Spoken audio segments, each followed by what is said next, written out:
right, we're and we are live. live on TikTok. We are live on Facebook, and we are live on the tube of you. Actors, if you're booking co-stars but not series regulars, today's gonna help.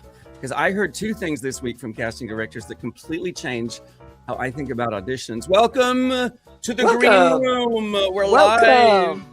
And today we're opening it up for office hours. The Working Actor NYC, that's Patrick Richwood. That's Benjamin Howes. Ladies and gentlemen, Benjamin Howes. Or, oh God, okay, I'm gonna, I love our music until I don't. I love our music until my shoulders are up here like this. I'm like, why do I feel so tense? That's what all jazz does to me. I love jazz. I love jazz. But if I'm not seeing it live, I'm in the vibe, you know, like I'm doing housework or whatever, and all of a sudden I'm like, God, I'm tense. I'm so tense. Anyway, maybe it's the kind of jazz I listen to. Hi, Benjamin. Hi, friend. Hi, pal. So and hi to our viewers, wherever you happen to be joining us from. In fact, let us know where you're joining us from. I'm super curious, because I'll tell you what, it's a chilly day here in the Bushwick neighborhood. It's hat weather. It's what? It's hat weather. It's hat weather. Yeah, it feels a little bit like winter came back again. So let us know in the chat. Let us know in the comments where you are joining us from in the country, in the world, wherever you happen to be. Yeah, where are you in the world? Well, I'm in Bushwick, Patrick. Are there any Australians out there? Yeah, where are the Aussies? We're the Aussies. So here's how today's going to work. We've got some field reports from the real world. We've got... Oh, here we go. Hi, welcome, Jerry in California and the Mighty Coin. Let me see why I can't. There we go. JB. Yeah, wherever you happen to be. We've got field reports from the real world. We're taking your questions live. And we've got a video coming up from one of our listeners and viewers and friends who wants us to get into type versus brand, because actors get this wrong all the time. I know I did. Well, it's interesting. I mean, you know, it's not 70 straightforward. Yeah, right. Thanks. Thanks, care. Thanks a lot. How is in Curlyphonia? Okay. Curlyfornia. That sounds dirty. So yeah, let us know. So Patrick, field report, how has your couple of weeks been? So I knew about the video because it's my friend Jan who listens, and she wanted to ask that question. So I did a little homework and I spoke to Mike. I'm proud of you. I'm proud of you doing homework. Big boy. Big boy. Thank you.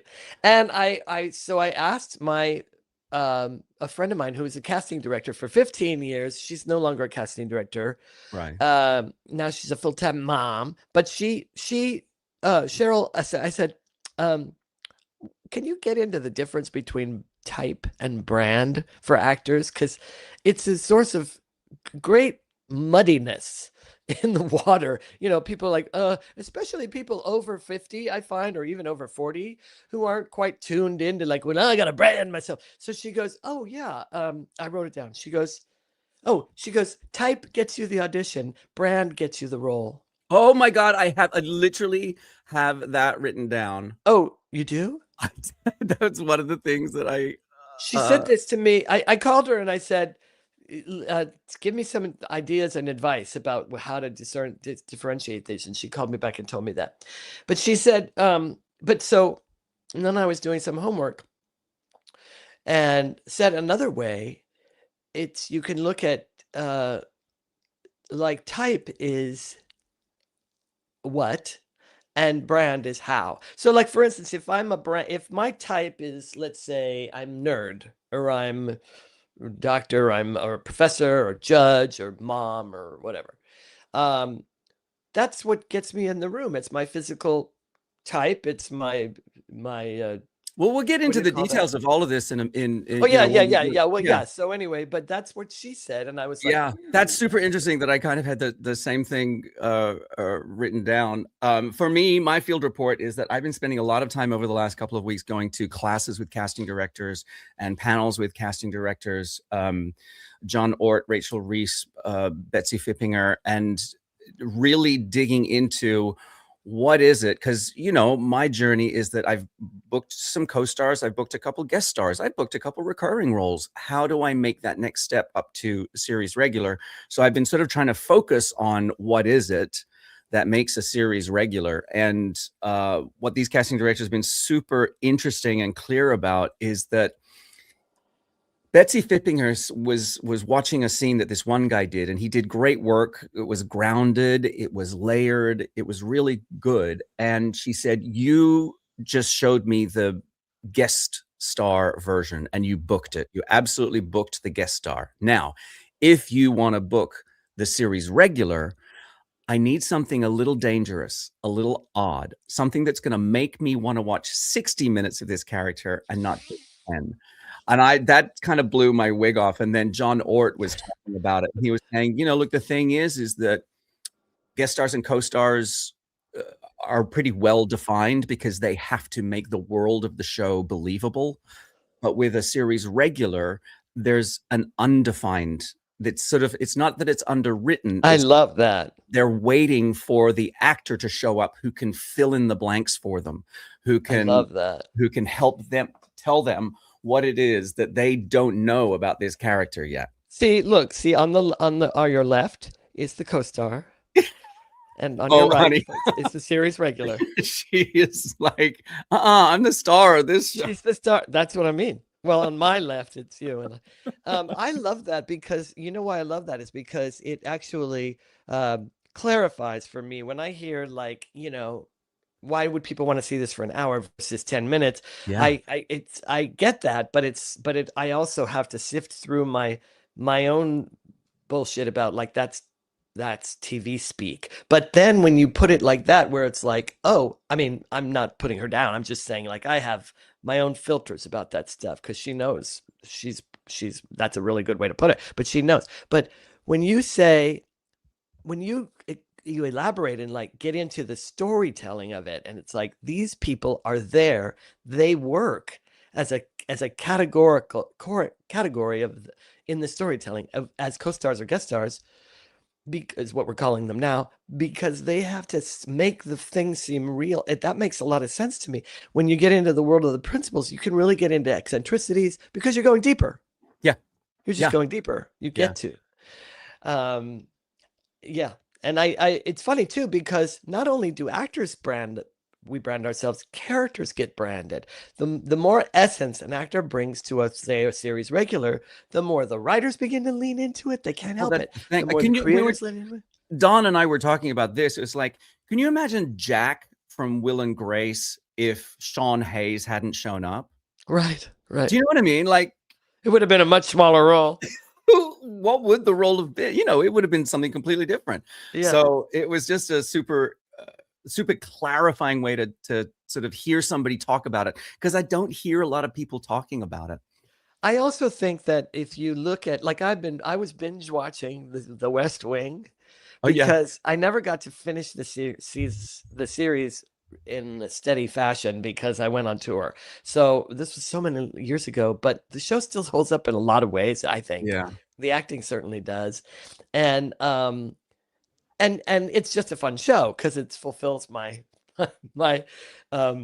fantasies of like living in a perfect country where everybody's smart and, you know, right. Oh, the right people are running the country. Fights, you know. Yeah. But anyway, what was interesting is from season 1 to season 2 to season 3, etc., characters got built up, and they also got uber specific over the seasons because the actors were able to bring their, what we're going to call partly what we call their brand. They just brought their essence to it. The ones who didn't bring their essence to it really didn't, kind of like those characters sort of disappeared for different reasons, or they never got as, but the ones that did bring their essence to it, those actors brought their essence to it.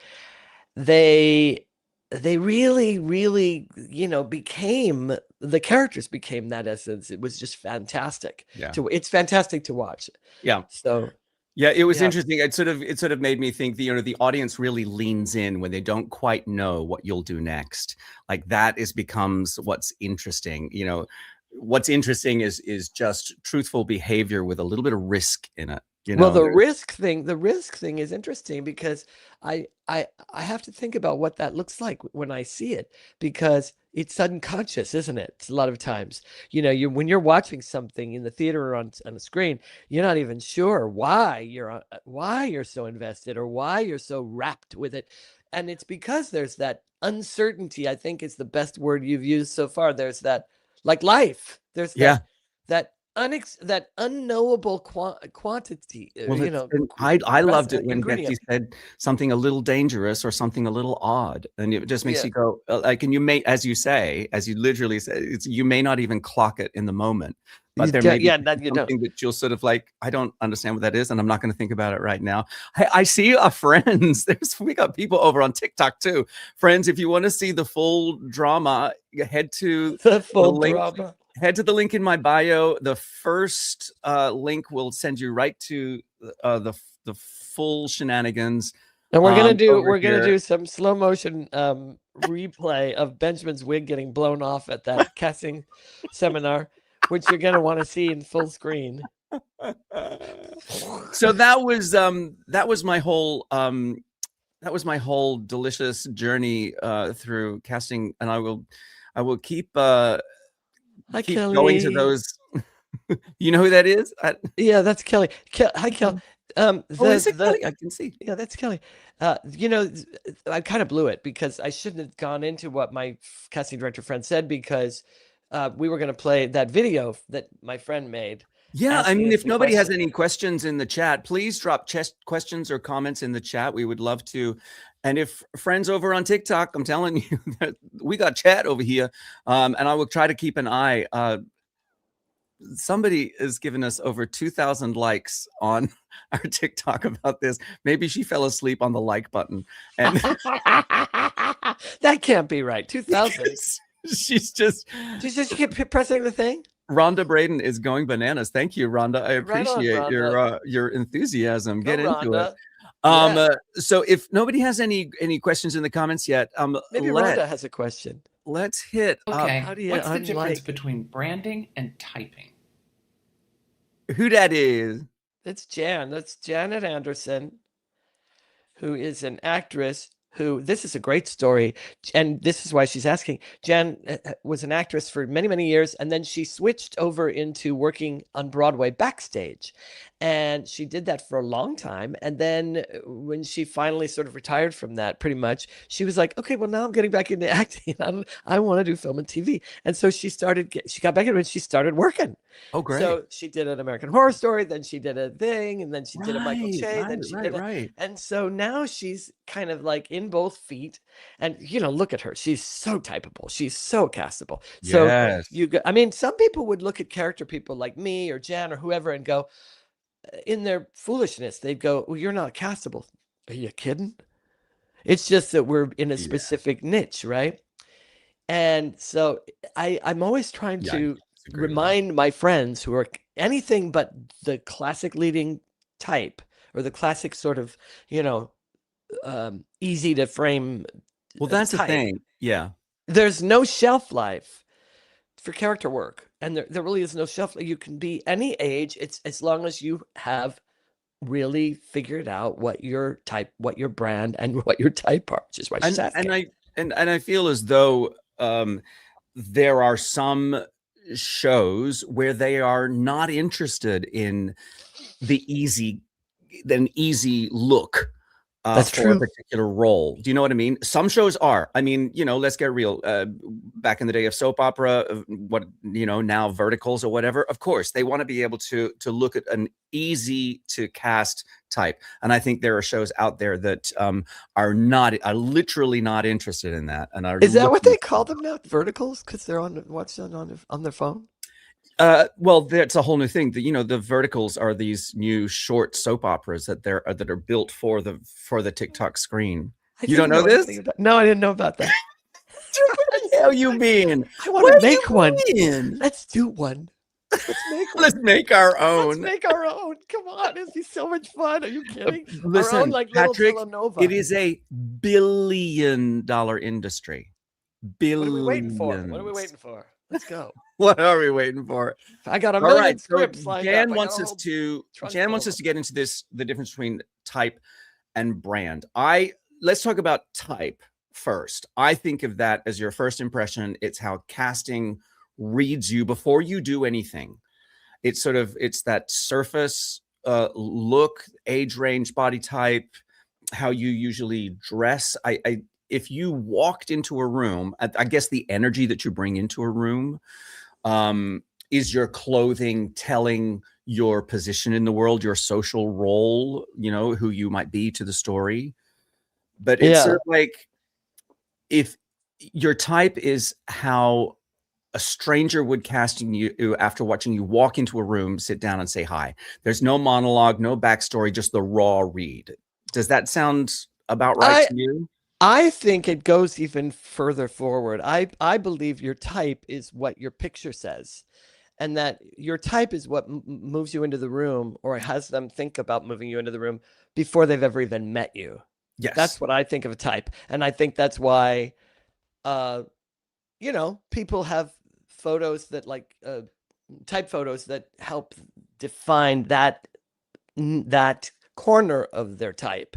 Yeah. A little bit more, just to even more define it, but they're all sort of in that type. I think when people start getting into, like, I'm going to do a headshot with me looking like the judge, and then I'm going to do a headshot with me looking like the Asperger's gardener over here. I think there's like, I just think. Are you dying to know what the photo of the Asperger's gardener looks like? Hey, friends, over on TikTok, you're missing the full of fun. Head to the link in my bio, the Green Room Live. It'll send you straight over here so you can get the full shenanigans. But thanks for being here. But what does the Asperger's gardener look like? I'm dying to know. Oh, I see it. Oh, I see it so clearly now. As opposed to the judge, which is like, oh, he smelled something bad. Oh, there used to be, back in the 80s, there was a whole trend, which I never got into because I didn't want to. Kelly says, I have that photo of me. I'll be happy to sign it for you. Be worth something someday. There were, where people had composites, and it was literally like, and then well, that was, and then waiter, harried waiter, like with the pencil in his ear, like there was they were really super like laid out for the people, but I didn't ever get into it because I always thought it was tacky even then. And I think there's more. There's a much more subtle, and I think it still exists, way to but do in a it. much more subtle way. Yeah, and even then, it's not that I subtle. think you're missing out if you haven't identified for yourself what those specific types could be. But it's interesting that you say that about the photograph, because I feel once you start to, so your type is things about yourself that you can't change. You can't change your age range, your physicality, your demographic, yeah, your how you present. Now we would consider that part of your type too. So that's because that's going to appear in your photo possibly. So those things are things to be considered. And I also think the edge of that knife is that that can cut you, is that a lot of us actors know that we can do anything, right? We can do it all. So, and on stage, a lot of times we get to do it all, or in a situation where they're purposely looking to cast against type. Great. But for the most part, I think we do ourselves a disservice by trying to convey in our photos and in what represents us before we get in the room, whatever that is, our reels and stuff. If we try and represent too many types, I think it's the fastest way to be confusing or invisible. Yeah, for casting it is. If it's different if you're dealing with people who already know your work. They want to go, can you do this? Okay. Well, that's the thing. It's like once you get to a certain level, yes, You are absolutely allowed to play any kind. You're Philip Seymour Hoffman. I will put you anywhere. You're Nicole Kidman. I will put you in a prosthetic nose and call you ugly. Yeah. Do you know what I mean? It's like Yeah. once you get to a certain level, yes, you're allowed to be a character actor who can play anything. But for those of us who are on the working track, I think it helps to be specific. Yeah. Now, yeah, I think that's another key. Type is very specific. Brand, which I consider to be your essence. So like, let's say, okay, Benjamin, we want the wisecracking butler. I get your picture. I'm like, look at Benjamin. He fits the bill physically. I can see that guy, that face doing, looking sideways at the guy, at the maid. Okay. All right. Let's have him in. Now, you being you, you're going to bring at least some portion of an essence of the role with you, because you'll have him, you want to have him at the ready, right? Hi, how you doing? Nice to meet you, blah, blah, blah. But we can see in your essence who you really are. I'm sorry, you asked for the wisecracking butler? That's so funny. That's so funny. I just happen to have this here. All you need in front of that is it is in Gothic writing is Knives Out, Part 3. That's kind of what when I was asking the photographer to help me build this photograph, I was like, I kind of want it to look like an ad for a TV show that already exists. I don't know what the TV. Do you know what I mean? Like, totally that's what I wanted from it. It's so funny. Anyway, it's funny. Now that is very specific. We're talking very specific. It's nothing I can use in casting, but I think it's fun to have it as a way to sort of. I'd like having an editorial photograph around. Just in case. I do too. I agree with you completely. That's another conversation, but I agree with you. And I'm glad you said it's nothing that I would think of using for casting generally, because people should know that there's people out there just starting out. Who knows? Anyway, that essence that you bring in the room, that Benjamanness, that Benjamin juice is I try to that clean it up. To me is either wants to be your brand or is your brand. And the only difference between wants to be and is you're on purpose about it. You've figured it out. You've sorted it out. You have learned how to lean into it with your media. I think you've sort of skipped a step in a way, because in talking about essence, I think you've gone a little bit past brand into what makes you successful. I think I'm just going to say this, I think an easier way to think about brand is your type, your physical characteristics, plus your intention in the sense of what do you choose to highlight. So in a photograph, you might say, this is where I wear a button-down shirt and a jacket and I'm looking stern. So therefore, I'm focusing one element of how I behave as a human being into one photograph. But then I think that the brand is also, do you book in that? Is there proof that is part of that's part of your brand? So I think that the brand is sort of type plus intention. The brand does have to be proven in order to fall into the category of brand, doesn't it? It really does. I think so. You're yeah. Right. But it's all very well for me to create it's all very well for a balding middle-aged man with a bit of a paunch to go into the room saying, yes, I am a leading man action hero, but the receipts aren't there. That's right. That's right. It's great to know that right before a hot date, but it doesn't really isn't really necessarily sellable in the room, in the casting room. Yeah. And it's also like, now I might be the suburban dad who ends up saving the day, but that's a different type of hero. Do you know what I mean? Like, yeah. Well, when I did a long time ago, I did a course. It was a really cool course about the psychology of being human. It was just a really fascinating course. And one of the topics they spent a lot of time on was what they are called the occurring, and what it came boiled down to was how you, all the really good, sharp, finely honed power you've got is mostly how you occur for others. It exists in that.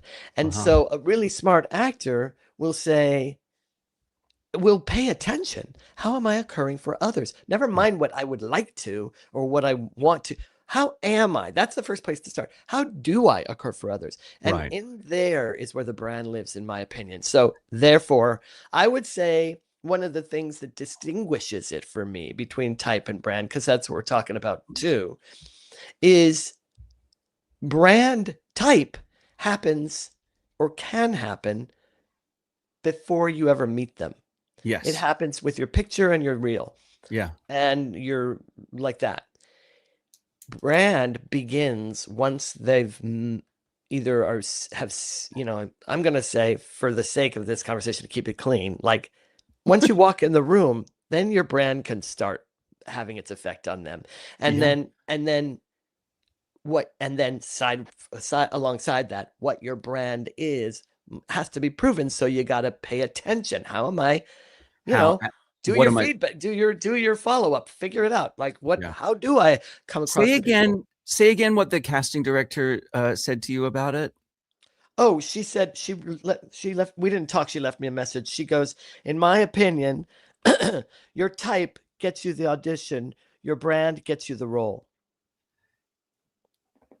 I get what she means. Do you know what she means? Yeah, I do know what she means, and I agree. I think, and then but then she didn't get into. Well, I haven't called her back yet. I didn't have time. But what she didn't get into was what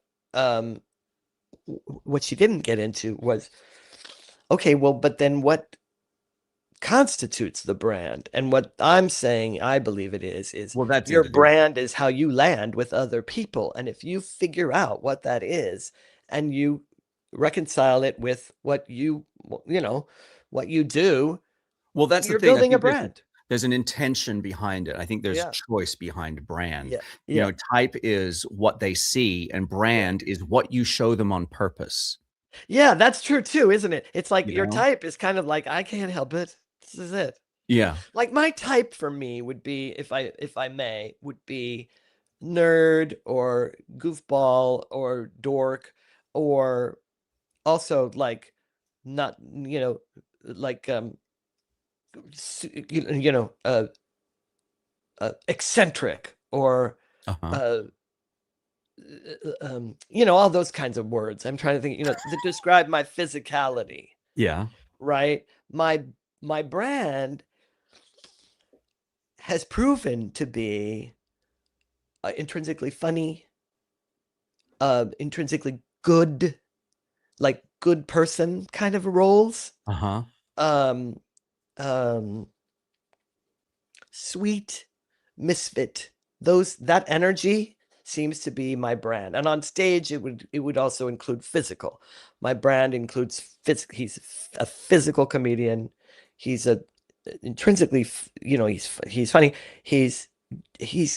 You're never going to cast me as the smartest guy in the room or the villain. It just doesn't fit. It won't fit on me. Right. It's like, trying to fit me in a square peg into unless it's a comedic choice.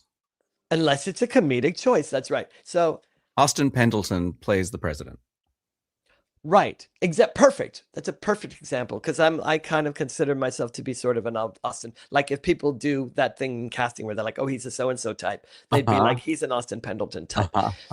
And for those of you who don't know who Austin Pendleton is, look him up. Bitches.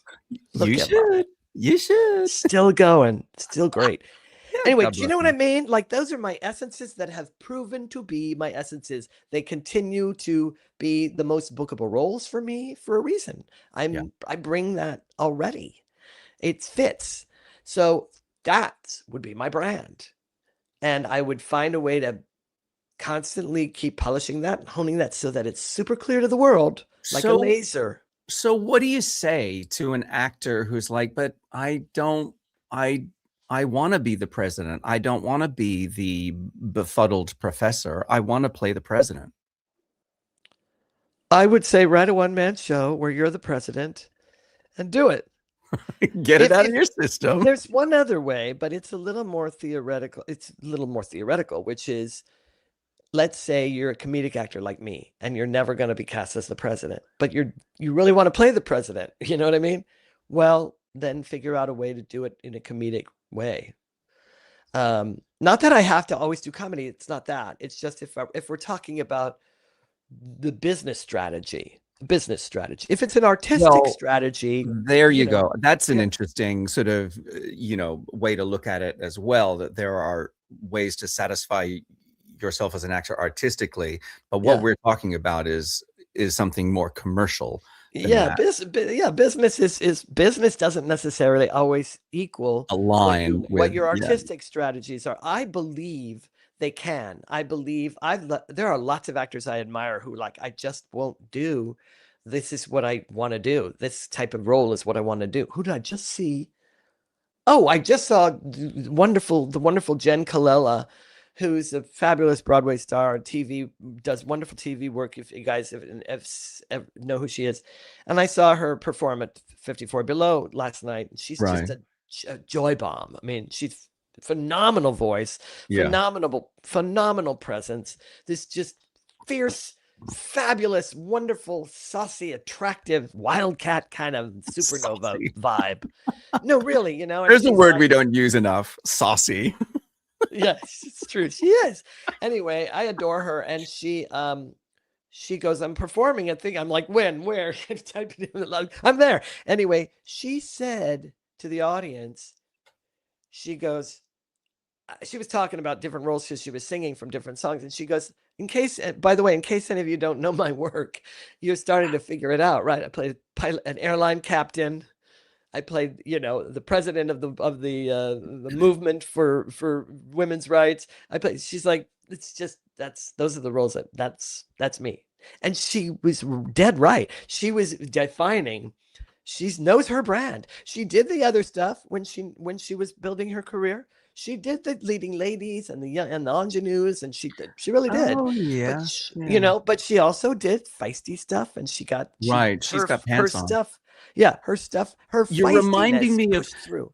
Yeah, you're reminding me of something that I really wanted to bring up. Is that I found do you ever go onto Substack? Are you reading those sort of posts on Substack ever? Is that like Grindr? No, Patrick, I don't do social media, right? This is no. Well, it's not social media. These are sort of blog posts that people and it's a written form for people to get their. It's called Substack. Anyway, a friend of mine reposted an article that was written by a performer called Ariel Reed, and the title of the article was "You're not stuck. You're just well cast." And I just wanted to highlight a couple of quotes from it. If you only do what's available, you may never be seen for what's possible. We're always conditioning how people perceive us through repetition, through presence, through what we reinforce again and again and again. And I thought that's what we're talking about, isn't it? That's just that it's just the only thing that's new is that now we call that branding. That's been going on since the beginning of show business, but now we call it branding. That guy said it perfectly, in my opinion. Is that a guy or a girl? Anyway, whoever Ariel was, they said it. Bravo, brava, bravi, bravissimo. To all our friends on TikTok, come hit the link in my bio and let it send. The first link will bring you to the full shenanigans, which we've got over here. Get on into Benjamin's bio and click things. Indeed, a good quote. Yeah, that's a really great quote. In fact, I want you to send that to me because that says it all. What was the other thing she said that I highlighted? Oh, because the truth is, you don't become the authority and then get recognized. You get recognized repeatedly until you become the authority. And we've talked about that in our careers on stage.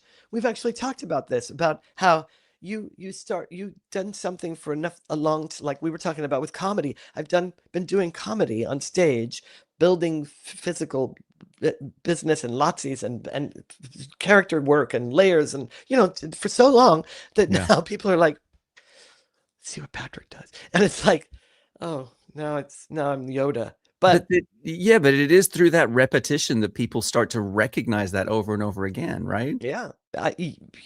And I don't think there's anything that if you feel stuck in there, then I think you're thinking too small, because there's worlds and worlds inside the smallest adjustment in a role that's like several others that you can either look at it like this is just like the ones I've done before, or you can find the things that make it unique and live on its own, Yeah. If you're talking about feeling stuck, because I've been there. I understand. It's like, don't just, I worked for a director for years that only saw me as that guy that could make a meal out of a small thing. And I was like, can't you see me as anything bigger? Don't you think I can expand that? And then he let me a little bit. And what happened? And that I did a much bigger role, and it was great fun. And it was very successful. People leaned into it, and for a lot of people, that's their favorite role I've played. There's a sense, right? Are you talking about Princess Diaries? No. What are you talking about? Yes, Mr. Robitussin. Yeah. Mr. Robitussin, is that was the name of the role? Yeah. Yeah.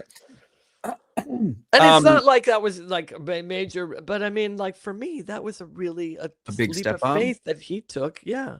Yeah. That Gary Marshall took. Yeah. Yeah. And I mean, if you're fighting against the way people see you, I feel as though you're delaying your own progress. Do you know what I mean? Like, because you went with it for such a long time, you got to the point where you were able to say to Gary, how about we try something a little more expansive? Does that make sense? Yeah. I mean, yeah, I hope that people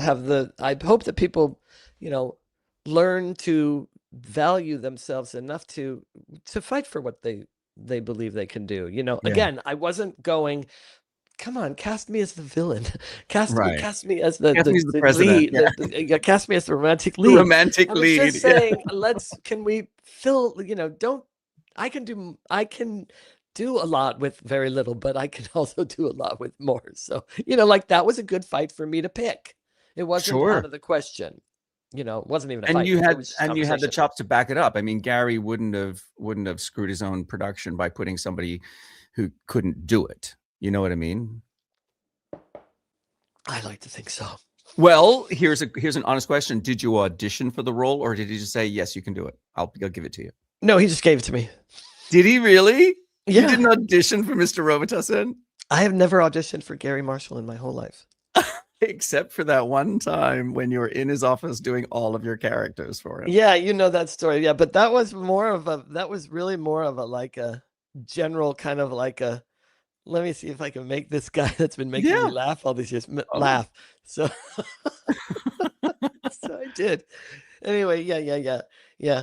Do you think that? So here's a real question. So once you've accepted your type and honed it into a brand, into something that you put out into the world, does that then limit your long-term possibilities? Does it limit what you can do?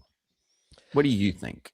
I don't think it does. You know why? Tell me. Because I think it propels you into the world so that remember I was talking about the way you occur for others, so that the way you hit others is so much more clear, and it's so much more defined that you can actually have the impact you make on them has them want more, hopefully.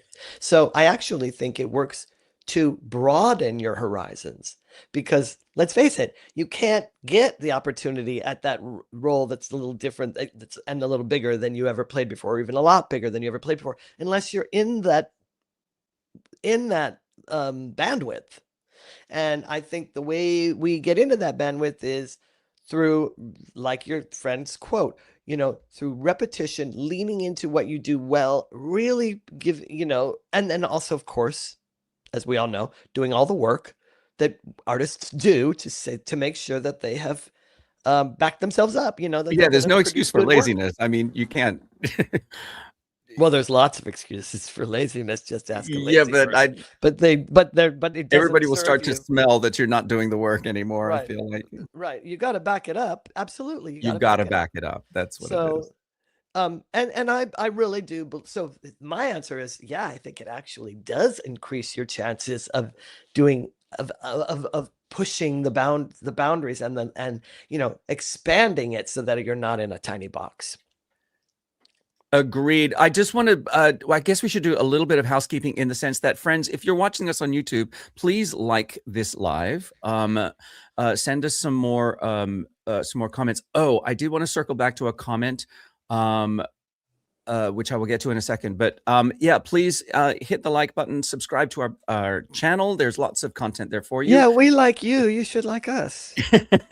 Or check out the workingactornyc.com, where you can find all of our practical podcast videos. You can find this merch, like these particular joyful This hot, sexy fucking merch, man. And keep us posted on what you're up to. I'm dying to hear from our audience, like this. What do you do when you don't agree with your director's vision for your character? It's a good question. You've got choices. You can smack them in the face with a wet fish and say, fuck you. But you got to keep wetting the fish because the dry fish doesn't work. So bring also a cooler. Plan ahead. That's part of the acting. Plan ahead. You've got to do it. I'm trying to. So have you ever had that experience, though, when you and your director are differing on an aspect of the character? Oh God, we've sent him into hysterics. No, I've never had that experience. You've never had that? Oh. Yes, I have. And I think that the best advice I ever got about it, because I've battled it different ways. Some ways have not worked at all in my favor, and other ways have caused, me to then have to like circle back and go, I don't want to discount the directors, especially vision. I don't want to suppress somebody else's creativity, and certainly the director's the person that's, they've got to make the final choice, right? Yeah. Where I get persnickety is when they are trying to micromanage me in a way that's making it so that I end up doing exactly what they hear or see in their head. That's different than, am I on the same path as you? Are we pointed in the same direction? Am I fulfilling the vision, right? And so those are the times that I've had to come back around to a director and say, I think we need to talk because this is shutting me down. And the best advice I ever got about it, yep, Kelly, was to only deal with it in terms of what's most accurate for the story. If I've really done my homework with a play or a scene or a whole script, I'm going to be pretty articulate about what is the most accurate according to what the playwright is asking for, or the screenwriter is asking for.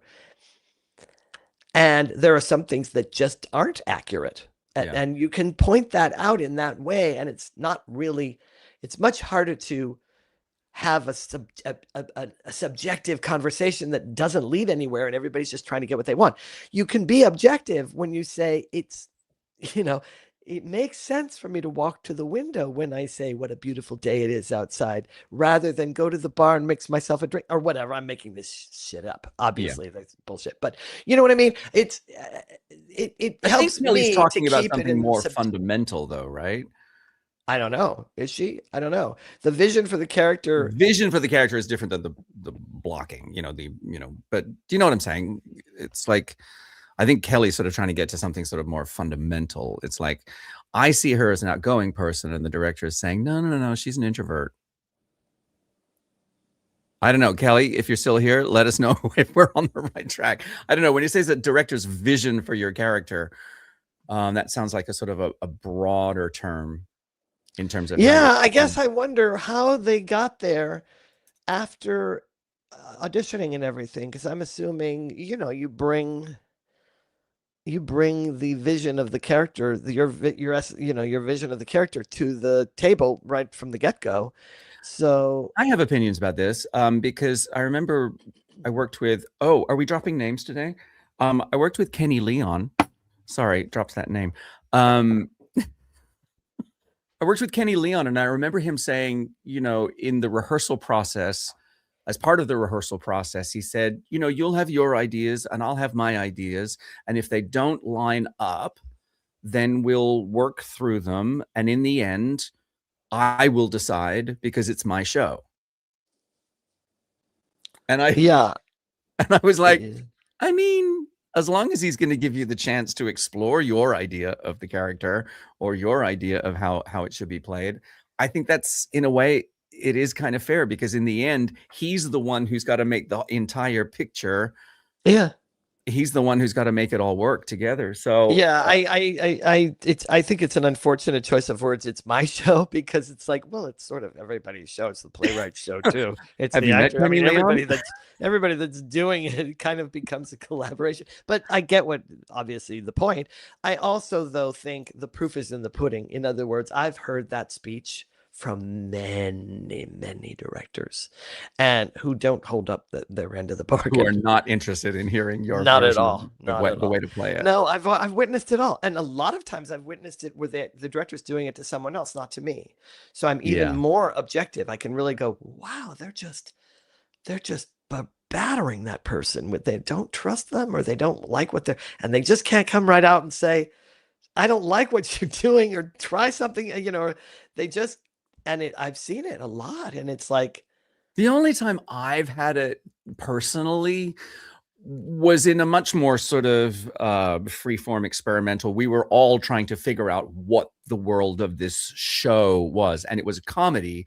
So I wanted to offer extreme physical slapstick sort of comedy, because I could see that there was room for it in this moment.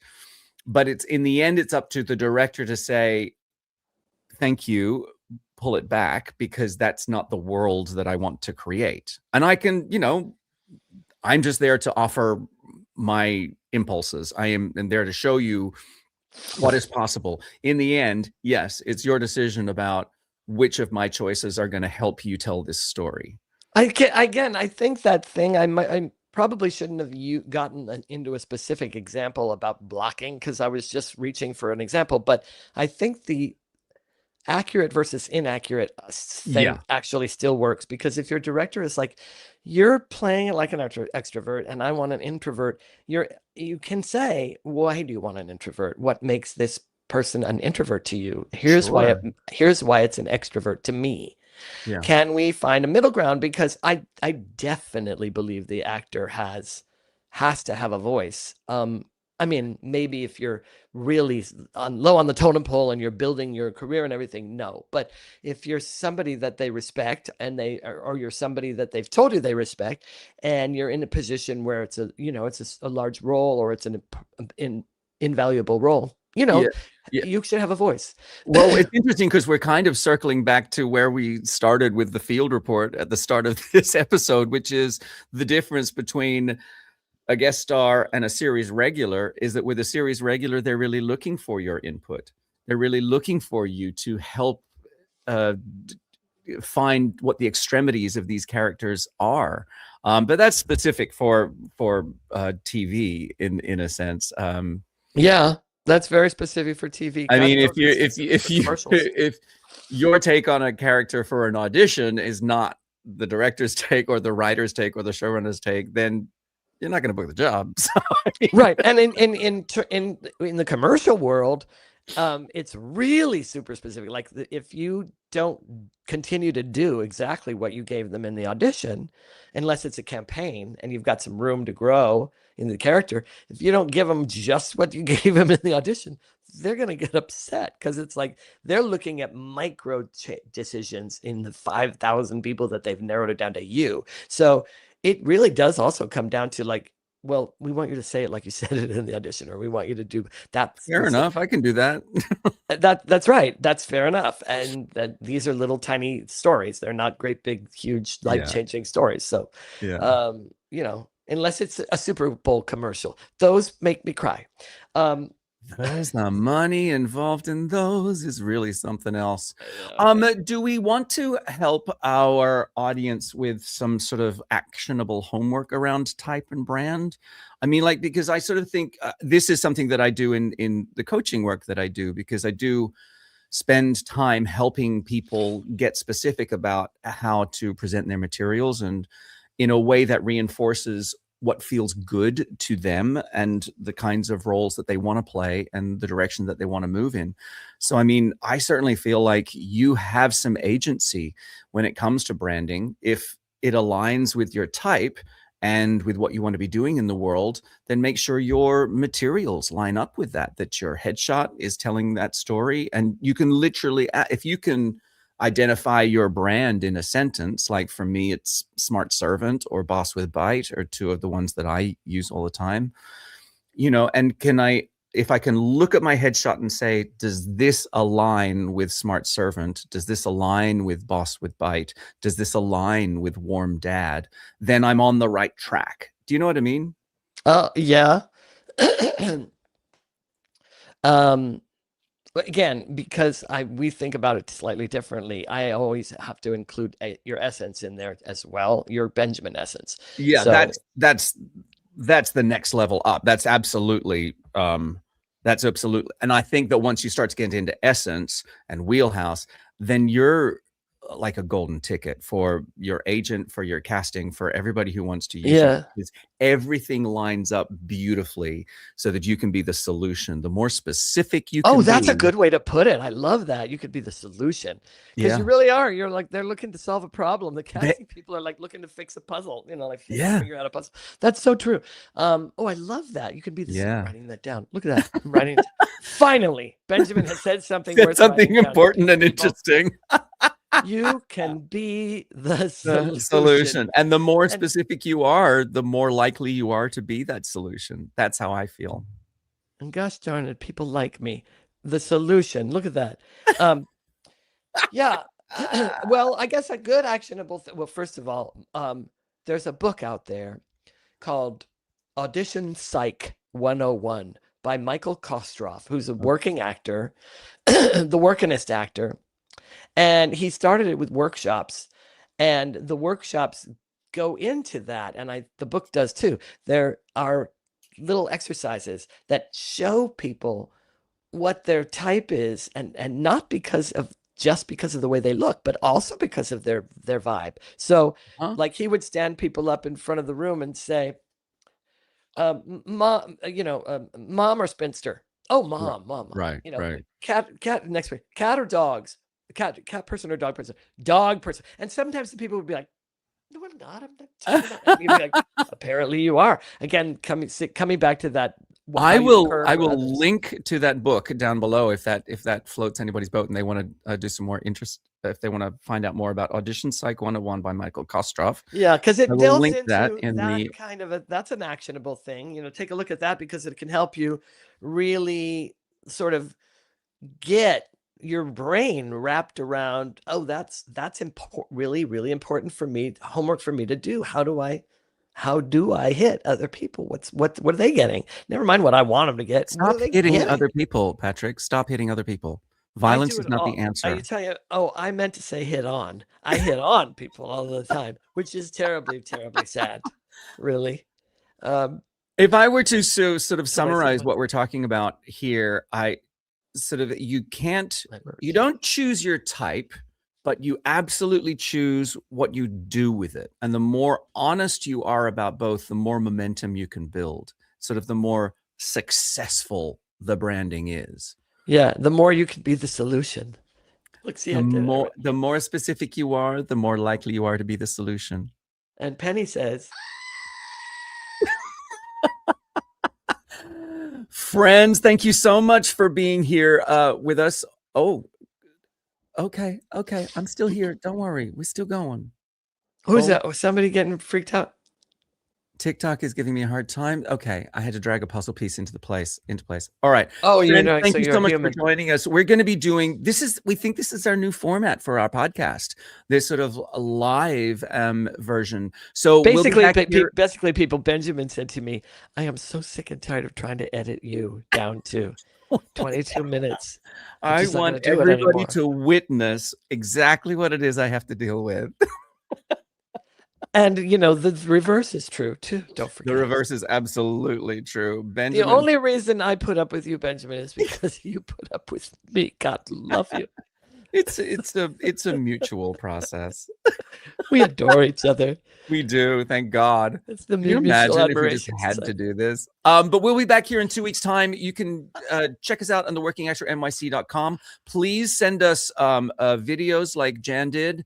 If you have more questions for us, we would love to turn them into entire podcasts like we just did. It's just a conversation, people. Life is just a conversation. Oh, hang on. I'm trying to play some. Oh.